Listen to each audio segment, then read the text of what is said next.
जय भीम। नमो बुद्धार्थियों। लोग जो हैं, जो भी हमारे समाज का नेतृत्व करते हैं, उनको एकदम से कभी कांसीराम के बराबर खड़ा कर देंगे, कभी बाबा साहेब के बराबर खड़ा कर देंगे। ज़रा सा भी नहीं चूकते हैं, ज़रा सा भी नहीं सोचते हैं कि भाई कुछ पहले सोच लें, विचार कर लें कि कुछ ऐसी योग्यता है इस व्यक्ति के अंदर या नहीं है। एकदम से लेकर वहाँ खड़ा कर दें। और जैसे ही मंत्रालय से इस्तीफ़ा दिया तो कई लोगों ने तो ये कहा कि देखो बाबा साहेब की तरह इन्होंने भी इस्तीफ़ा दे दिया। लेकिन ये समझ में किसी की नहीं आ रहा कि इस्तीफ़ा क्यों दिया, किसने मांगा। अगर केजरीवाल जी इस्तीफ़ा मांगते हैं तो उनको अपनी पार्टी के द्वारा एक शो कॉज नोटिस इशू करना चाहिए था। अगर वो कारण बताओ नोटिस इशू करते राजेंद्र पाल गौतम जी को, तो राजेंद्र पाल गौतम जी के पास एक मौका होता कि वो उस नोटिस का जवाब देते हुए उन कारणों को स्पष्ट करते कि उन्होंने 22 प्रतिज्ञाएं क्यों ली हैं। एक इतिहास बनता। लेकिन आदरणीय राजेंद्र पाल गौतम जी उस समय वो इतिहास का निर्माण करने में चूक गए, वो इतिहास बनाने में चूक गए। क्यों चूक गए?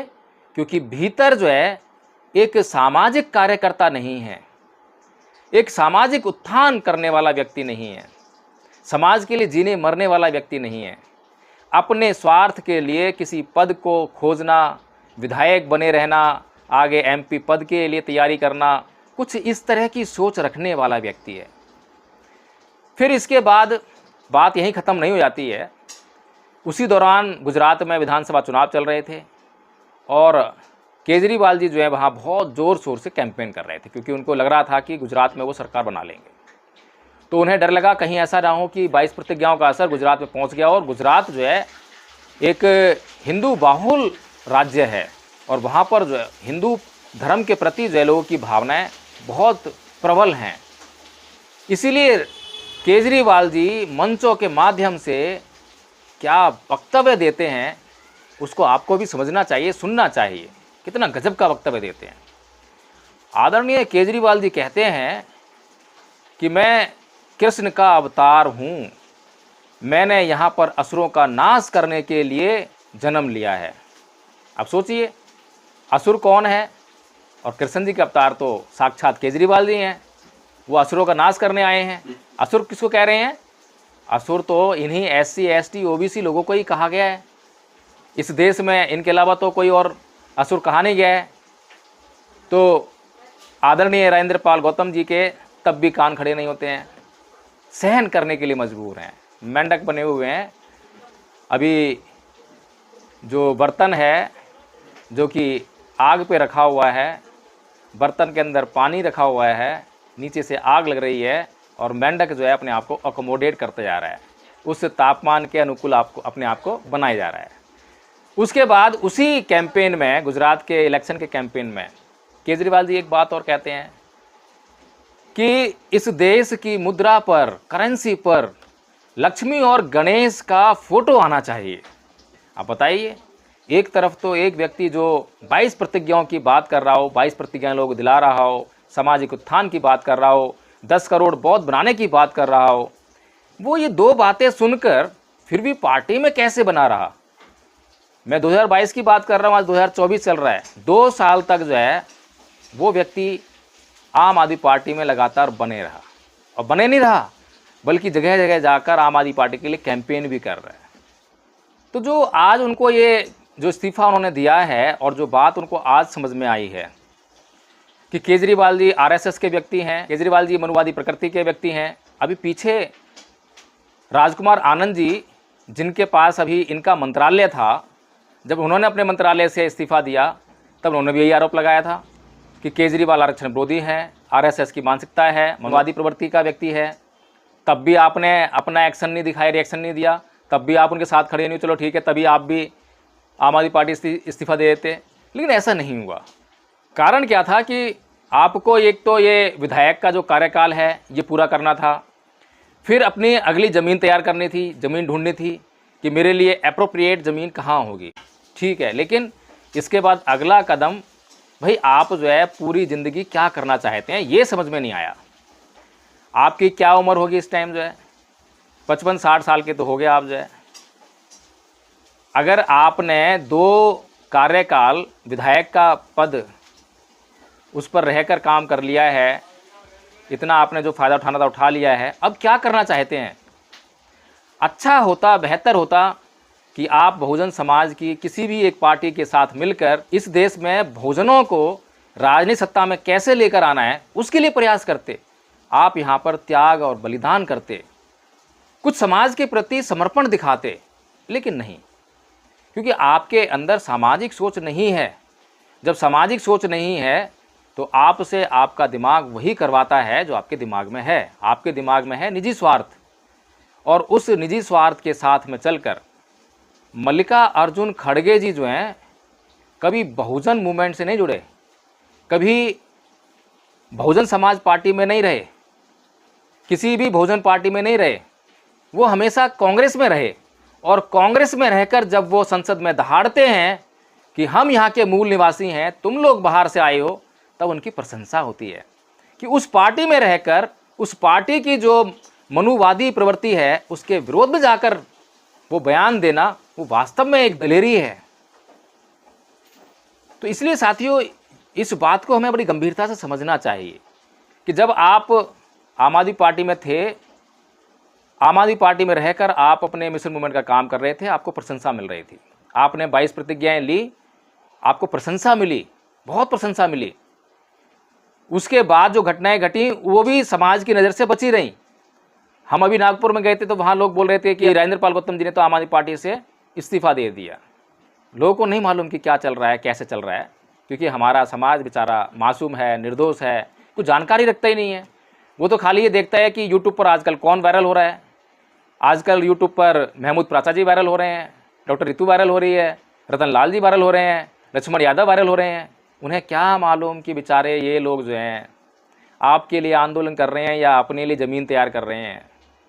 मैं लगातार एक बात कहता रहा हूँ, और मैंने बहुत बड़ा प्रयास किया था, और मेरे प्रयास को इन लोगों ने तवज्जो नहीं दिया। मैं आकर नहीं कह रहा हूँ, और मेरे प्रयास में कहीं अहम के लिए जगह भी नहीं है, मेरे अपने लिए कोई जगह नहीं है। धम्मपद संघ का जो निर्माण किया उसमें धम्मपद संघ में मेरे लिए कोई जगह नहीं है। मैं केवल एक कार्यकर्ता की तरह जो भी आदेश संघ से मिलता है वो काम करता हूँ।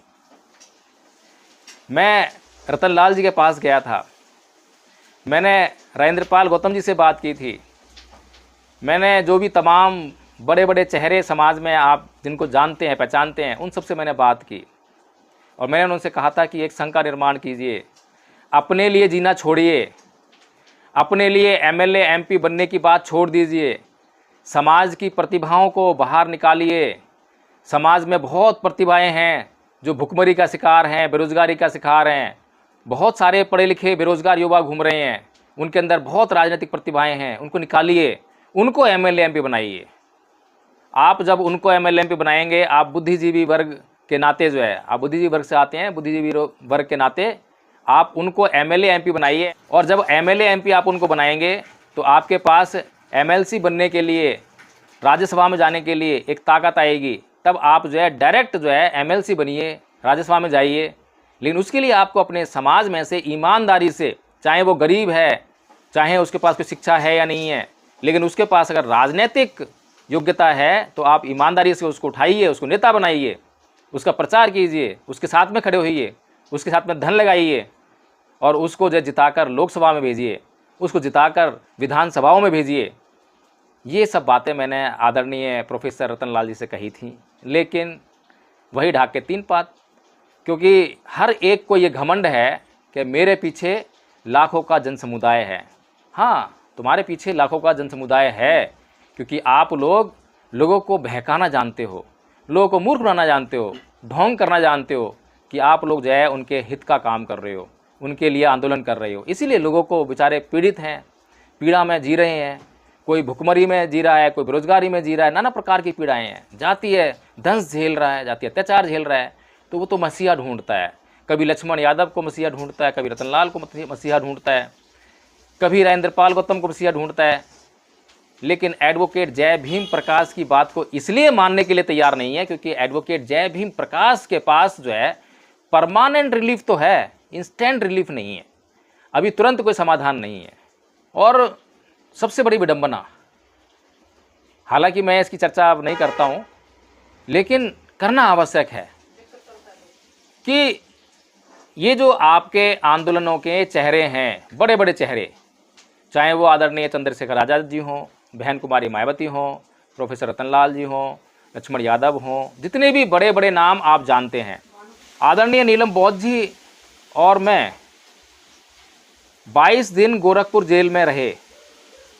और क्यों रहे? कोई हमें शौक नहीं चढ़ा था।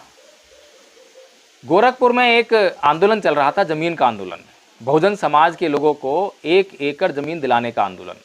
इस आंदोलन में योगी आदित्यनाथ की, जो कि सीएम हैं उत्तर प्रदेश के, उनकी नज़र टेढ़ी हुई और उन्होंने हम लोगों के ऊपर धारा 307 भारतीय दंड संहिता के तहत झूठा मुकदमा दर्ज करवाकर हमें 22 दिनों तक जेल में रखा। और इस दौरान पहले ही दिन उस आंदोलन में कुछ और साथी हमारे साथ शरीक थे, जो भागकर दिल्ली आए किसी तरह से बचाकर, और दिल्ली आकर सबसे पहले रतनलाल जी को इन्फॉर्म किया कि हमारे समाज के इस तरीके से भोजन पत्रकार और कुछ विद्वान साथी जो हैं इस तरह से जेल भेज दिए गए हैं आंदोलन करते हुए। रतनलाल जी ने उसके लिए आंदोलन करने की बजाय, इस बात को बहुजन समाज में उठाने की बजाय, इस बात को प्रेस कॉन्फ्रेंस बुलाकर बहुजन मीडिया को बताने की बजाय उन लोगों को डरा कर भगा दिया कि गरम गरम मुद्दा है, कहीं ऐसा ना हो आप भी लपेटे में आ जाओ, इसलिए दूर रहो। फिर उसके बाद 1-2 दिन के बाद वो खुद ही अपने यूट्यूब चैनल पर एक न्यूज़ बनाकर रिपोर्ट करते हैं और उसमें गलती से भी नीलम बौद्ध और एडवोकेट जय भीम प्रकाश का नाम नहीं लेते हैं।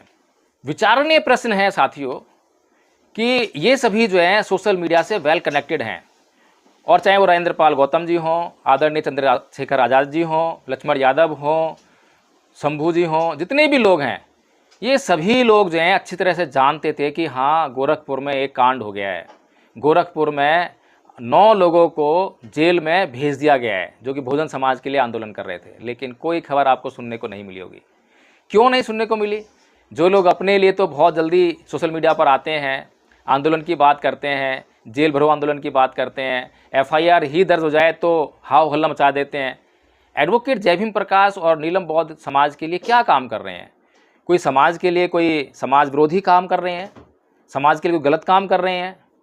लेकिन ये एक प्रश्न चिन्ह है, और ये एक ऐसा प्रश्न चिन्ह है जिसने इन सभी बहुजन समाज के लिए आंदोलन करने वाले बड़े बड़े नेताओं के दामन पर इतिहास में एक बहुत बड़ा काला दाग लगा दिया है और इनके चेहरों पर कालिख मल दिए। और जैसे जैसे समय बीतेगा, जैसे जैसे लोगों को पता चलेगा, तब इनके जो काले कारनामे हैं वो लोगों को पता चलेंगे, और इनके लिए लोगों के मन में क्या भावनाएं बनेंगी वो आप समझ सकते हैं। हमें नहीं भूलना चाहिए कि आदरणीय पूर्व उप प्रधानमंत्री बाबू जगजीवन राम जी को आज तक बहुजन समाज माफ़ नहीं कर पाया है। बाबू जगजीवन राम का कसूर क्या था, ये हमें समझना चाहिए। बाबू जगजीवन राम का केवल इतना कसूर था कि जब परम पूज्य बाबा साहब डॉक्टर भीमराव अंबेडकर अपनी तमाम विपरीत परिस्थितियों के बावजूद इस समाज के लिए आंदोलन कर रहे थे, उत्थान का कार्य कर रहे थे, तब बाबू जगजीवन राम जी दलित बस्तियों में जाकर वहाँ पर ये घोषणाएं करते थे, बताते थे लोगों को कि आपके उद्धारकर्ता डॉक्टर अंबेडकर नहीं है, आपके उद्धारकर्ता गांधी जी हैं। उस कृत्य को आज तक माफ़ नहीं कर पाया समाज, और ना कभी करेगा। इतिहास बना है, काला दाग जो है दामन पर लग गया है, चेहरे पर कालिख पुती हुई है। ना तो कांग्रेस से कोई सम्मान मिला, आज कोई नहीं पूछने वाला, चाहे उनकी बेटी मीरा कुमारी लोकसभा स्पीकर बन जाए, लेकिन जो समाज का जो सम्मान है वो हमेशा हमेशा के लिए गायब है, वो नहीं मिलने वाला। इसी प्रकार से साथियों, बहुजन समाज के आंदोलनों का नेतृत्व करते हुए लोगों को ये ध्यान रखना चाहिए कि वो कुछ सही काम करें या ना करें समाज के लिए, लेकिन गलती से भी कोई काम गलत ना करें। गलत काम करने का जो इतिहास बनता है उससे पीढ़ियां तक कलंकित हो जाती हैं, पीढ़ियां कलंकित हो जाती हैं।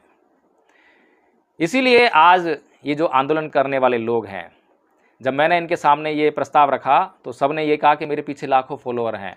मैंने कहा संघ बनाइए, अपने आप को वहाँ डेडिकेट कर दीजिए और जो संघ के नियम होंगे उसके अनुसार आपको अपने आप को चलाइए। संघ जो आपको कार्य सौंपे उसको करके दीजिए। इस संघीय व्यवस्था के बगैर जो है हम किसी भी रूप में किसी भी प्रकार की कोई सफलता हासिल नहीं कर सकते हैं। लेकिन किसी भी इन चेहरों में से जिनको आप पहचानते हैं, जानते हैं, एक ने भी जहमत नहीं उठाई कि हाँ ये बात जो है सत्य है, इसी बात से जो है हम सफलता हासिल कर सकते हैं। लेकिन एडवोकेट जय भीम प्रकाश संघर्षों का आदी है, इसीलिए हार नहीं मानी। जब ये बड़े बड़े चर्चित चेहरे जब किसी काम के नहीं रहे, ना हमारी बात मान रहे ना सुन रहे हैं, और एडवोकेट जय भीम प्रकाश का कद उस लायक नहीं है कि ये लोग तवज्जो दें, तो एडवोकेट जय भीम प्रकाश ने धम्मपद संघ का निर्माण किया। और आज पिछले मात्र 1 साल में 60 प्रथम वर्ष के आचार्य तैयार कर चुके हैं, और आज वही आचार्य मिलकर और आचार्य तैयार कर रहे हैं। आज भारत के अंदर जो भी बौद्ध धर्म के प्रचार प्रसार के लिए काम कर रहे हैं, एक भी संगठन आकर जो है उन प्रथम वर्ष के आचार्यों में से किसी से भी झात में मिलकर आप जो कंपटीशन कर सकते हैं, देख सकते हैं, जांच कर सकते हैं कि वास्तव में जो एक बौद्ध के पास ज्ञान होना चाहिए, तजुर्बा होना चाहिए, वो है या नहीं है। मैं बहुत बड़ी बात नहीं कर रहा हूँ, घमंड की बात नहीं कर रहा हूँ, समाज के लिए ज़रूरी बात कर रहा हूँ। आज हमारे समाज को किस बात की ज़रूरत है, मैं लगातार ये बातें लोग सामने रखता रहा हूँ, बताता रहा हूँ, लेकिन हमारा समाज राग रंजित स्वभाव का है। राग रंजित क्या होता है इसको भी समझना चाहिए। राग रंजित मतलब जो मुझे अच्छा लगता है उसके पीछे आंख बंद करके चल दूं। मुझे अगर मायावती अच्छी लगती है तो मैं उसके पीछे आंख बंद करके चल दूं, इसे राग रंजित स्वभाव कहते हैं। मुझे चंद्रशेखर अच्छा लगता है तो आंख बंद कर लूँ और पीछे चलता रहूँ, और जो मायावती जी कह दें बस वही सुनूँ, जो चंद्रशेखर कहते हैं वही सुनूँ, और जो उनके खिलाफ कोई एक शब्द बोल दे या उनको आईना दिखाने का काम कर दे या उनको कुछ काम करने के लिए बोल दे तो उसके मैं कपड़े लत्ते फाड़ दूँ, इसे राग रंजित स्वभाव कहते हैं। और भगवान बुद्ध धम्मपद में एक पद में कहते हैं कि जो लोग हमारी कमियां बताते हैं वो ज़मीन में छुपे हुए धन को बताने वाले लोगों की तरह होते हैं। लेकिन ना तो बहन कुमारी मायावती जी इस बात को समझ पाएँ और ना ही आजकल नए उभरते हुए नेता आदरणीय चंद्रशेखर जी इस बात को समझ पा रहे हैं। पता नहीं उन तक बात पहुंचती भी नहीं पहुंचती, लेकिन हमारा काम है लगातार बातें पहुंचाना। हमें ये बताना कि हम इन लोगों के दुश्मन नहीं हैं। अगर हम सामाजिक उत्थान का कार्य कर रहे हैं तो सामाजिक उत्थान का कार्य करने वाला व्यक्ति कभी भी अपने समाज के नेताओं का, अपने समाज के लोगों का दुश्मन नहीं होता है, दोस्त होता है। लेकिन एक बात होती है कि वो सामाजिक उत्थान का कार्य कर रहा है तो वही काम करेगा जो समाज के लिए ज़रूरी है।